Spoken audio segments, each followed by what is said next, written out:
इंद्रद्युम्न नाम का एक राजा था, ध्यान से सुनना। इंद्रद्युम्न नाम का एक राजा था, उसकी पत्नी का नाम था गुंडीचा। क्या नाम था? गुंडीचा। तो इंद्रद्युम्न राजा जगन्नाथ भगवान की सेवा करते थे, अपनी पत्नी सहित करते थे। एक दिन इंद्रद्युम्न राजा से प्रसन्न होकर के भगवान ने दोनों पति पत्नी से कहा कि भैया तुम लोग मुझसे मन चाहा वरदान मांगो, मैं तुमको देना चाहता हूँ। तो इंद्रद्युम्न राजा ने क्या मांगा कि हे नाथ, मेरा वंश आगे ना बढ़े। बताओ, ऐसा वरदान मांगा उसने। क्यों मांगा? क्योंकि नाथ, आपकी सेवा का अधिकार मुझे है, मेरे बाद मेरे पुत्र को, मेरे पुत्र के बाद उसके पुत्र को, उसके पुत्र को, उसके पुत्र को।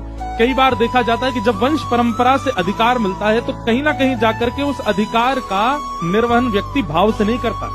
कोई परंपरा से अगर धनवान होता है ना, दादाजी धनवान, पिताजी धनवान, तो निश्चित है पुत्र या फिर पुत्र का पुत्र बिगड़ैल बनेगा, क्योंकि उसको इतनी संपत्ति पुश्ते नहीं मिली होती है कि वो बिगड़ ही जाता है। कई बार परंपरा से यदि बहुत कुछ मिलता है और सत्संग जीवन में नहीं होता, तो सत्संग ना होने की वजह से परंपरा चलते चलते चलते आगे जाके बिगड़ जाती है। इंद्रद्युम्न राजा ने कहा कि नाथ, आपकी सेवा का अधिकार मुझे, मेरे बाद मेरे पुत्र को, पुत्र के बाद उसके पुत्र को, उसके बाद कहीं ऐसे चलते चलते मेरे वंश में किसी को अभिमान ना हो जाए और आपकी सेवा में कहीं कुभाव ना आ जाए, इसलिए मेरा वंश यहीं रोक दो। ये मांगा इंद्रद्युम्न राजा ने अपने मन में। बगल में खड़ी पत्नी क्या कह रही है?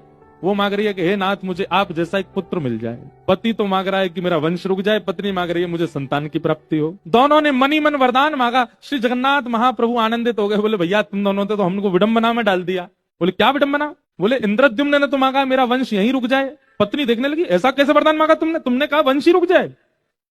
और जगन्नाथ भगवान बोले गुंडीचा मां कहती है कि मुझे पुत्र की प्राप्ति हो।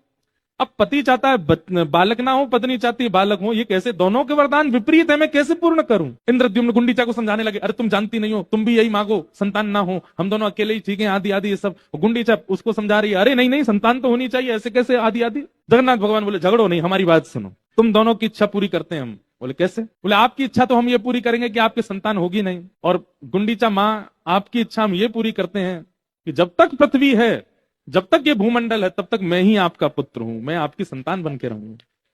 मां, साल भर तो मैं लोगों के कल्याण के लिए मंदिर में विराजूंगा, पर साल में एक बार अपनी मां के हाथ की प्रसादी पाने के लिए रथ पर बैठ करके मैं आया करूंगा और आपसे आकर के प्रसाद लिया करूंगा।